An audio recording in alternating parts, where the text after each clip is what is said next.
इसी क्लास में हम लोग हाइपर कंजुगेशन को स्टार्ट करेंगे और इससे रिलेटेड थ्योरी को देखेंगे। तो चलिए सीखते हैं। एक एग्जांपल हम लेते हैं। मेरे पास एक कार्बोकेटायन है ये, ठीक है। तो यहाँ पे जो CH2 है और यहाँ पे CH3, इस CH3 में कार्बन और हाइड्रोजन जो है वो सिग्मा बॉन्ड से क्या है, बॉन्डेड है। अगर इसका ऑर्बिटल डायग्राम अगर हम बनाएं तो ये कुछ इस तरीके का होगा कि इसके ऑर्बिटल से जो हाइड्रोजन है, ये हाइड्रोजन ये अपने इस ऑर्बिटल के साथ इससे क्या है, बॉन्डेड है, ठीक है। और यहाँ पे ये जो CH2 है ये H हो गया और ये H हो गया, और इसका जो वैकेंट p ऑर्बिटल है वो तो खाली है, ठीक। यहाँ पे इसके इलेक्ट्रॉन है, तो ये जो वैकेंट p ऑर्बिटल है, इस वैकेंट p ऑर्बिटल की तरफ ये जो सिग्मा इलेक्ट्रॉन है वो क्या होंगे, थोड़े से शिफ्ट हो जाएंगे, ठीक है। इस शिफ्टिंग की वजह से क्या होगा, एक पार्शियल बॉन्ड बनेगा यहाँ पे। तो यहाँ पे जो सिग्मा बॉन्ड है, इस सिग्मा बॉन्ड के इलेक्ट्रॉन जो है इस p ऑर्बिटल के साथ क्या है, कंजुगेशन में आ गए। तो इसको हम लोग बोलते हैं सिग्मा p कंजुगेशन। और इस टाइप के कंजुगेशन को हम लोग बोलते हैं हाइपर कंजुगेशन, ठीक है। इस टाइप को क्या बोलते हैं हम लोग, इस टाइप के कंजुगेशन को हम लोग हाइपर कंजुगेशन का नाम देते हैं, ठीक है। या फिर इसको हम ऐसे भी कह सकते हैं, when sigma electron of a CH bond are in conjugation with an adjacent pi bond, then this type of conjugation is called hyperconjugation। इसको अगर हम लोग लिखें तो क्या लिखेंगे, when sigma electrons of a CH bond are in conjugation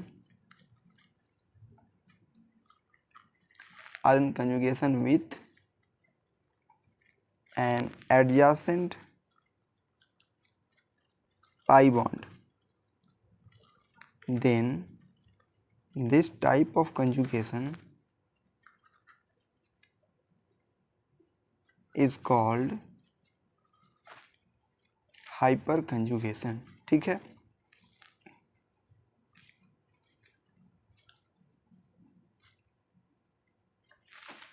अगर बात करें कंडीशन की, तो क्या कंडीशन होगा हाइपर कंजुगेशन के लिए, तो हाइपर कंजुगेशन के लिए जो कंडीशन है वो है अल्फ़ा हाइड्रोजन।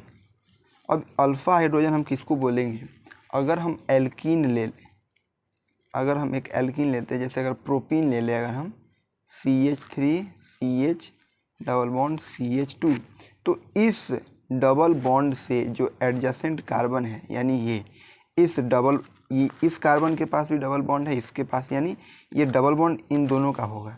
और इससे रिलेटेड जो कार्बन है, इससे कनेक्टेड जो कार्बन है, उससे जो कनेक्टेड हाइड्रोजन है उसको हम लोग क्या बोलेंगे, अल्फ़ा हाइड्रोजन। यानी ये जो हाइड्रोजन है इसको हम लोग बोलेंगे अल्फ़ा हाइड्रोजन।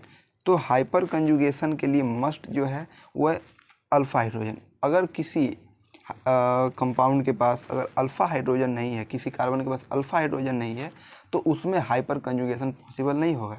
जैसे अगर मेरे पास CH2 ये इथीन हो गया, इसके पास कोई भी अल्फ़ा हाइड्रोजन नहीं है, तो इसमें हाइपर कंजुगेशन नहीं हो सकता है, ठीक है। यानी हाइपर कंजुगेशन के लिए हमारे पास अल्फ़ा हाइड्रोजन मस्ट होगा। तो हाइपर कंजुगेशन किस टाइप के स्पीसीज़ में हो सकता है, तो ये हमारा एल्कीन में हो सकता है, ठीक है, अल्काइल कार्बोकेटाइन में हो सकता है, फ्री रेडिकल में हो सकता है, और ये अल्काइल होना चाहिए, ठीक है, अल्काइल फ्री रेडिकल। और फिनाइल ग्रुप में भी हाइपर कंजुगेशन पॉसिबल हो सकता है, ठीक है। तो हम इसके अलग अलग टाइप को देखते हैं। सबसे पहले हमारा टाइप 1 जो है उसको देखते हैं। बात करें टाइप 1 की, तो टाइप 1 है हमारा सिग्मा पाई कंजुगेशन इन एल्कीन। हम सबसे पहले एल्कीन में सिग्मा बाई कंजुगेशन को देखते हैं। हमने अभी एक एग्जांपल लिया है प्रोपीन का, फिर से हम उसको लेते हैं।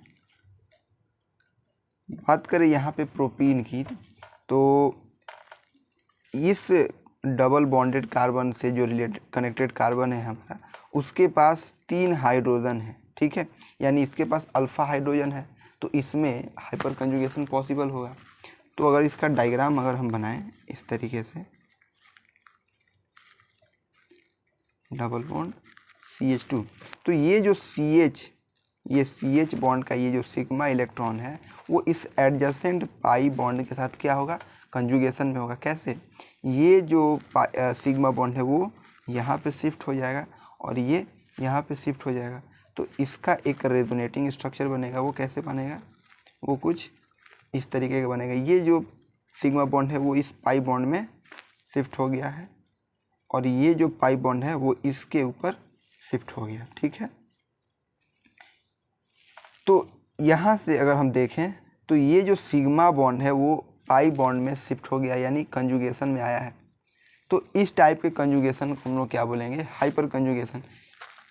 अगर देखिए ये हाइड्रोजन कंजुगेशन में आया है, वैसे ही ये हाइड्रोजन भी इसके साथ कंजुगेशन में होगा, तो इसके लिए कुछ ऐसा डायग्राम बनेगा, ठीक है। और ये हाइड्रोजन यहाँ पे है।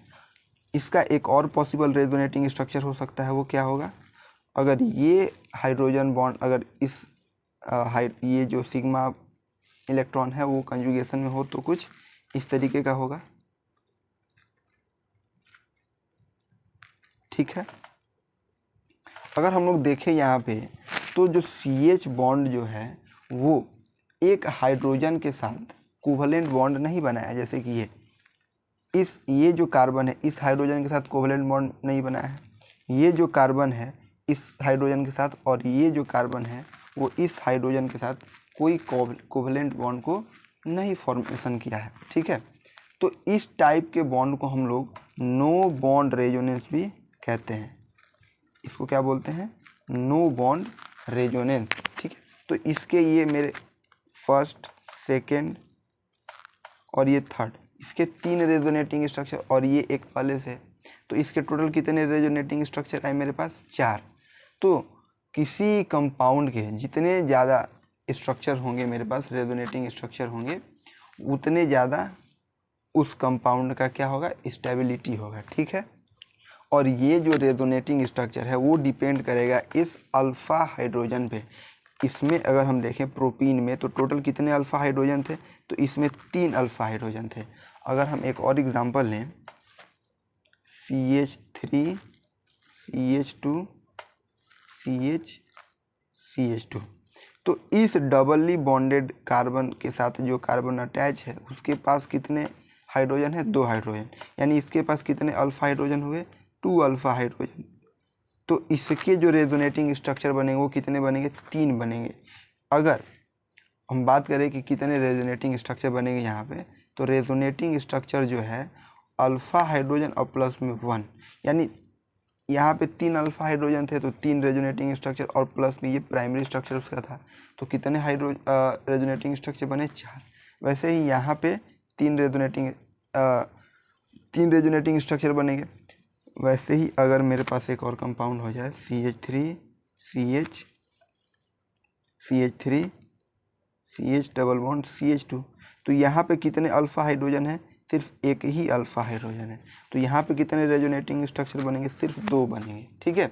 तो बात करें स्टेबिलिटी ऑर्डर की, तो सबसे ज़्यादा जिसके पास 3 अल्फ़ा हाइड्रोजन हुए, उससे कम 2 अल्फ़ा हाइड्रोजन वाले, और सबसे कम 1 अल्फ़ा हाइड्रोजन वाले, यानी एल्कीन में ये स्टेबिलिटी का क्या है, ऑर्डर है। यानी किसी भी एल्कीन में अगर 3 अल्फ़ा हाइड्रोजन है तो वो ज़्यादा स्टेबल होगा, उससे कम 2 अल्फ़ा हाइड्रोजन वाला, और सबसे कम 1 अल्फ़ा हाइड्रोजन वाला, ठीक है। तो ये हम लोग देखें सिग्मा पाई कंजुगेशन इन एल्कीन। वैसे ही अगर बात करें कार्बोकेटाइन की तो उसको देखते हैं। हम लोग सेकेंड टाइप देखते हैं, हाइपर कंजुगेशन इन कार्बोकेटाइन, ठीक है। टाइप 2 क्या है मेरे पास, हाइपर कंजुगेशन इन कार्बोकेटायन, ठीक है।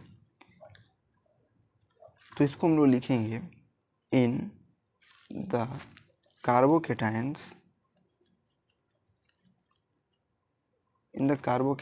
the conjugation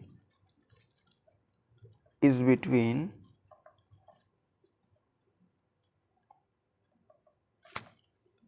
sigma bond of CH and positive charge on the carbon।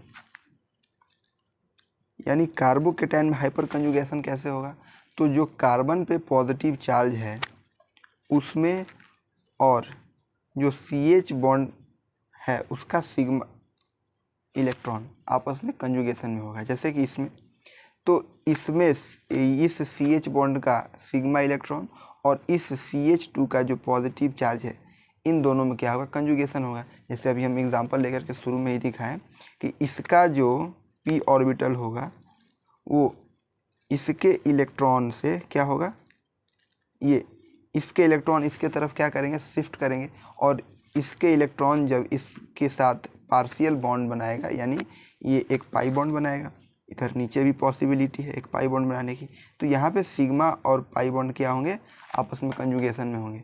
तो इस टाइप से कार्बोकेटायन में मेरे हाइपर कंजुगेशन होगा। तो अगर बात करें स्टेबिलिटी ऑर्डर की, तो CH3 CH2 इसके पास कितने अल्फ़ा हाइड्रोजन हुए, तो इसके पास 3 अल्फ़ा हाइड्रोजन हुए। कैसे, जैसे एल्कीन में हमने देखा कि डबल बॉन्डेड कार्बन के एडजेसेंट में जो कार्बन था उससे जो हाइड्रोजन कनेक्टेड थे वो मेरे अल्फ़ा हाइड्रोजन थे। वैसे ही यहाँ पे पॉजिटिव चार्ज के एडजेसेंट जो कार्बन है उसके साथ जो हाइड्रोजन लगा हुआ है वो मेरे पास अल्फ़ा हाइड्रोजन, तो ये पहला हो गया। वैसे ही अगर बात करें CH3 CH2 प्लस CH और CH3, तो इसमें अगर बात करें ये पॉजिटिव चार्ज यहाँ पे है, तो इससे कनेक्टेड दो मेरे पास एडजेसेंट कार्बन है, तो ये भी मेरे पास अल्फ़ा हाइड्रोजन होंगे और ये भी अल्फ़ा हाइड्रोजन होंगे। तो टोटल कितने अल्फ़ा हाइड्रोजन हो गए, 6 अल्फ़ा हाइड्रोजन हो गया, ठीक है। अगर ये एग्जांपल है CH3C प्लस CH3 और यहाँ भी CH3, तो इस कार्बन पे पॉजिटिव चार्ज है और इससे कनेक्टेड यानी 3 एडजेसेंट कार्बन है मेरे पास, और इस एडजेसेंट कार्बन से जो हाइड्रोजन अटैच है उसको हम लोग क्या बोलेंगे, अल्फ़ा हाइड्रोजन।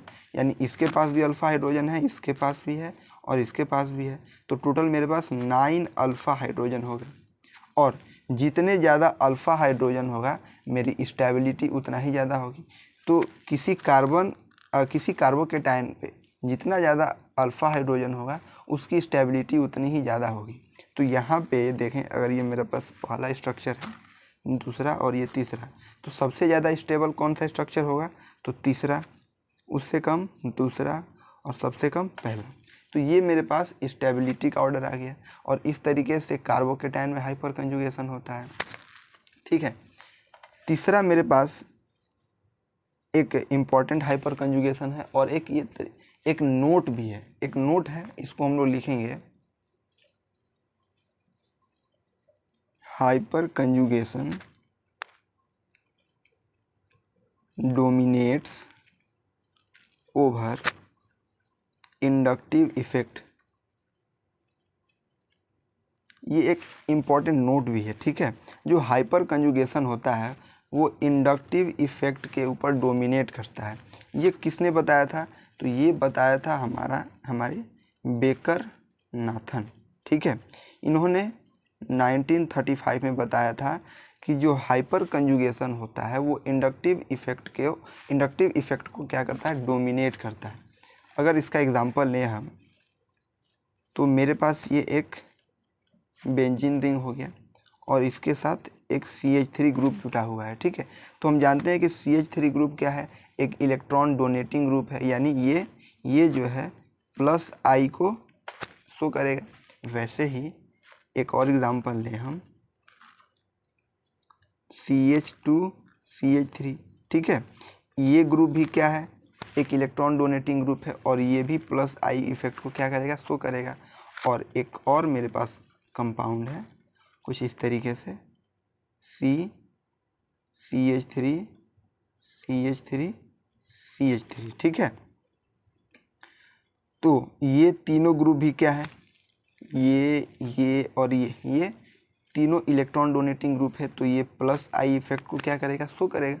तो अगर इंडक्टिव इफेक्ट के हिसाब से देखें, पहला, दूसरा और ये तीसरा, तो सबसे ज़्यादा स्टेबल कौन सा होगा, तो सबसे ज़्यादा स्टेबल ये थर्ड वाला होगा, क्योंकि ये इलेक्ट्रॉन डोनेट, ये सबसे ज़्यादा इलेक्ट्रॉन को डोनेट कर रहा है। इसका मतलब कि ये बेंजीन रिंग में इलेक्ट्रॉन का डिलोकलाइजेशन ज़्यादा होगा, तो ये ज़्यादा स्टेबल होगा, और इससे कम सेकेंड और इससे फर्स्ट। ये हम अपने इंडक्टिव इफेक्ट को समझने के हिसाब से ये हम लोग ऑर्डर लिख सकते हैं, लेकिन ये गलत हुआ।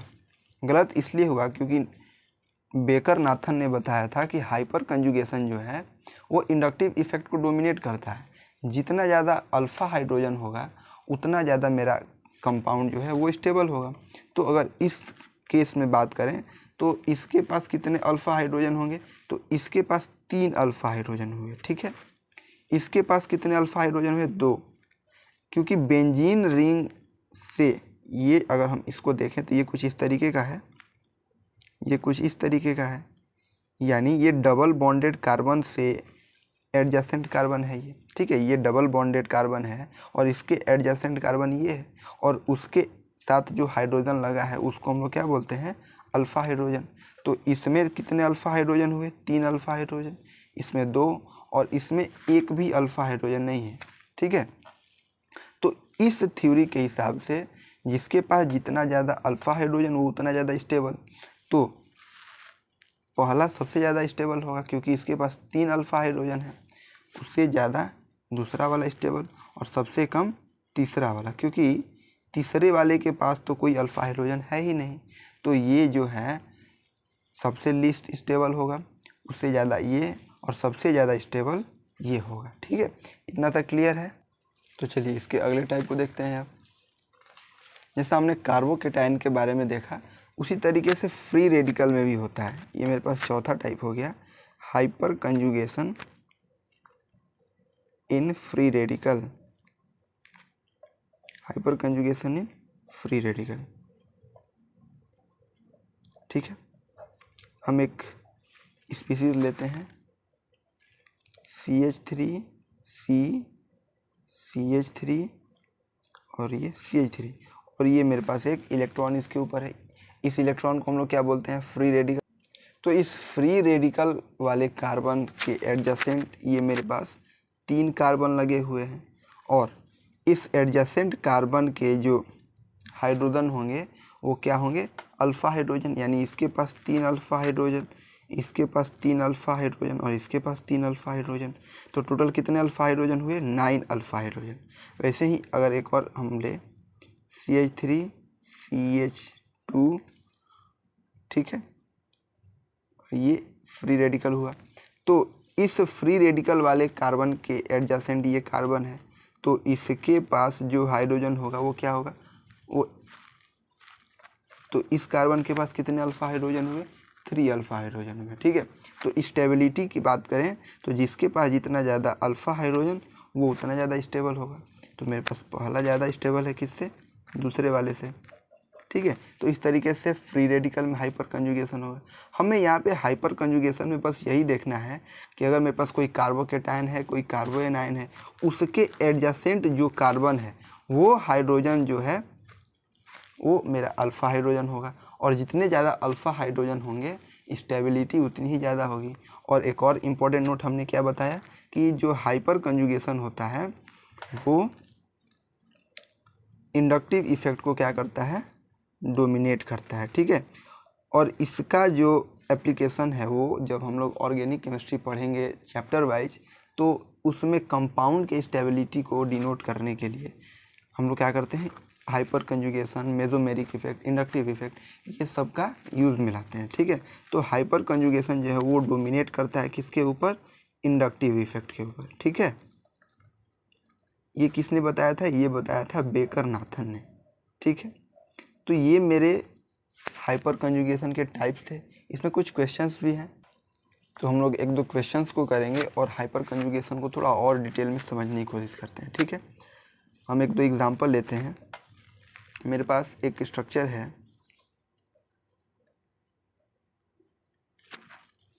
ठीक है, ये मेरे पास पहला स्ट्रक्चर हो गया और ये दूसरा स्ट्रक्चर हो गया। यहाँ पे मेरे पास माइनस चार्ज है, ठीक है, ये दूसरा हुआ और यहाँ पे नेगेटिव चार्ज है। ठीक है, तो हाइपर कंजुगेशन को समझने के लिए हम लोग क्या करते हैं, रेजोनेटिंग स्ट्रक्चर ड्रॉ करते हैं। तो पहले वाले के लिए ड्रॉ करते हैं सबसे पहले। यहाँ पे अगर देखें तो ये निगेटिव चार्ज जो है वो यहाँ पे और ये जो है यहाँ पे शिफ्ट होगा। तो इसका पहला रेजोनेटिंग स्ट्रक्चर कुछ इस तरीके से होगा, यहाँ पे डबल बॉन्ड आएगा, यहाँ पे माइनस चार्ज और ये, ठीक है। अगला वाला केस जो है, ये निगेटिव चार्ज यहाँ पे और ये जो निगेटिव चार्ज है वो यहाँ पे आएगा, ठीक है। तो इसका स्ट्रक्चर कुछ इस तरीके से होगा, ये यहाँ पे और ये माइनस चार्ज, ठीक है। तो इसके टोटल कितने रेजोनेटिंग स्ट्रक्चर हुए, 3, ठीक है। इस दूसरे वाले का रेजोनेटिंग स्ट्रक्चर बना के देखते हैं। तो ये जो माइनस चार्ज है वो यहाँ पे आएगा और ये यहाँ पे शिफ्ट हो जाएगा, ठीक है। तो इसका दूसरा रेजोनेटिंग स्ट्रक्चर कुछ इस तरीके से हुआ, ठीक है। अब इसकी कोई अलग पॉसिबिलिटी नहीं है, हम इस इलेक्ट्रॉन को यहाँ पे और इसको यहाँ पे नहीं कर सकते हैं क्योंकि ये कंटिन्यूअस कंजुगेशन में नहीं है। यहाँ पे कंटिन्यूअस कंजुगेशन में था, यहाँ पे ये माइनस चार्ज यहाँ पे शिफ्ट हुआ और ये पाई बॉन्ड इस लोन पेयर में शिफ्ट हुआ। पर यहाँ पे अगर हम देखें तो ये लोन पेयर अगर इस पाई बॉन्ड में शिफ्ट हो जाएगा तो अगला वाला कंटिन्यूअस नहीं है, तो इस ये जो है कंजुगेशन में नहीं है। क्योंकि हमने जब रेजोनेंस पढ़ा था तो देखा कि पाई सिग्मा, और अगर ये लोन पेयर है तो lone pair sigma pi conjugation में होना चाहिए या फिर पाई सिग्मा लोन पेयर में कंजुगेशन में होना चाहिए। लेकिन यहाँ पे तो लोन पेयर सिग्मा और सिग्मा है, तो ये कंजुगेशन में नहीं होगा। तो इसके सिर्फ 2 ही रेजोनेटिंग स्ट्रक्चर पॉसिबल है। और हमने पहले ही देखा कि जितने ज़्यादा resonating structure greater the number of resonating structure greater will be stability, ठीक है। तो यहाँ पे फर्स्ट वाले का जो रेजोनेटिंग स्ट्रक्चर था वो 3 था और सेकेंड वाले का 2 ही। तो यहाँ पे फर्स्ट वाला ज़्यादा स्टेबल हुआ किससे, सेकेंड वाले से। तो यहाँ से हम लोग हाइपर कंजुगेशन, यहाँ तो सिर्फ और सिर्फ रेजोनेंस का ही यूज हुआ, ठीक है। तो रेजोनेंस भी एक तरीके से हाइपर कंजुगेशन भी क्या है, एक कंजुगेशन ही है, एक रेजोनेंस ही है। हम लोग एक और एग्जांपल लेंगे जिसमें अल्फा हाइड्रोजन का यूज होगा, ठीक है। एक और एग्जांपल लेकर के देखते हैं। यहाँ पे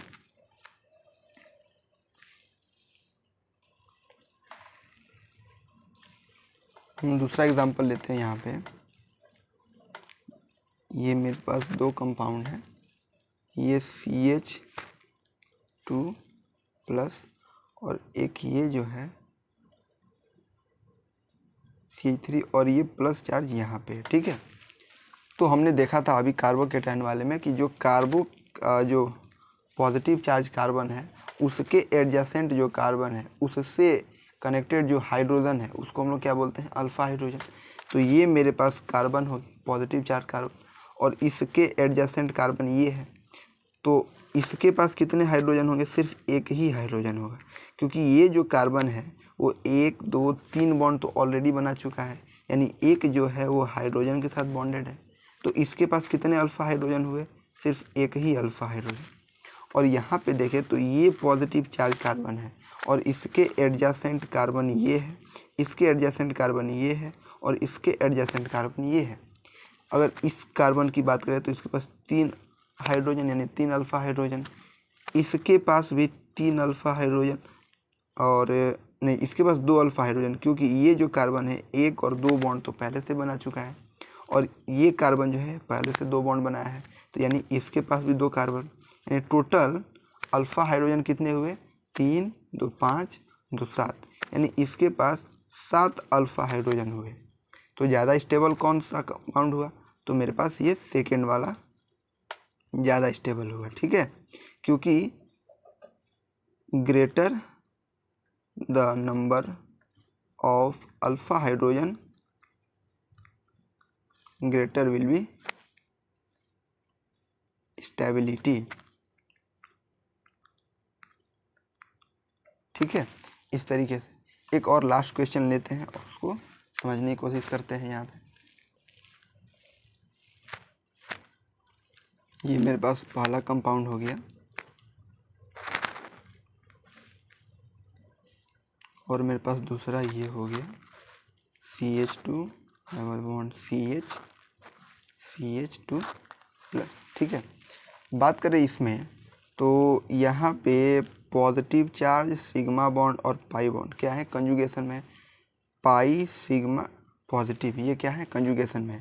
तो इसका हम अगर रेजोनेटिंग स्ट्रक्चर बनाएं तो कैसे बनेगा, देखें CH2 प्लस, ये जो पॉजिटिव चार्ज है वो यहाँ पे शिफ्ट होगा। ठीक है, तो कुछ इस तरीके से यहाँ पे पॉजिटिव चार्ज आएगा। ठीक है, अब वापस से पाई सिग्मा पॉजिटिव क्या है कंजुगेशन में है, तो ये जो है यहाँ पे शिफ्ट हो जाएगा। तो ये कुछ इस तरीके का हुआ और यहाँ पे पॉजिटिव चार्ज आया। ठीक है, CH2 पाई सिग्मा पॉजिटिव फिर से कंजुगेशन में है तो ये यहाँ पे आया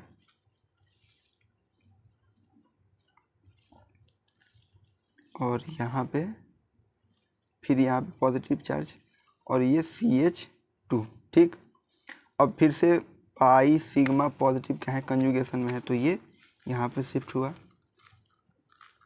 तो ये कुछ इस तरीके का हो गया और ये CH2 प्लस हो गया। ठीक है, तो इसके टोटल कितने रेजोनेटिंग स्ट्रक्चर हुए 5, 1 2 3 4 5। और अगर दूसरे वाले की बात करें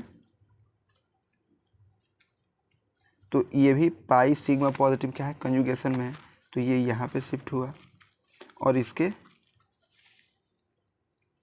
एक रेजोनेटिंग स्ट्रक्चर ये मेरे पास हो गया। ठीक है, तो इसके कितने रेजोनेटिंग स्ट्रक्चर हुए, सिर्फ 2, और इसके कितने हुए 5। तो यहाँ से भी क्लियर है कि जितने ज़्यादा रेजोनेटिंग स्ट्रक्चर उतना ज़्यादा स्टेबिलिटी। तो यहाँ से हम लोग क्या लिख सकते हैं, जो पहला वाला है वो ज़्यादा स्टेबल है किससे, दूसरे वाले से। और यहाँ से हम लोग एक नोट भी लिख सकते हैं, जो बेंजाइल कार्बोकेटाइन होता है, benzyl carbocation is more stable then allyl carbocation. ठीक है, क्योंकि इस बेंजीन वाले के केस में जो डीलोकलाइजेशन होता है इलेक्ट्रॉन का वो ज़्यादा होता है एज़ कंपेयर टू इस अलाइल कार्बन वाले। ठीक है, तो उम्मीद करते हैं कि आपको ये सारी चीज़ें समझ में आई होंगी। आप इन चीज़ों की प्रैक्टिस कीजिए, क्वेश्चन कीजिए और जहाँ भी डाउट होता है तो आप हमसे पूछ भी सकते हैं। ठीक है, तो मिलते हैं नेक्स्ट क्लास में।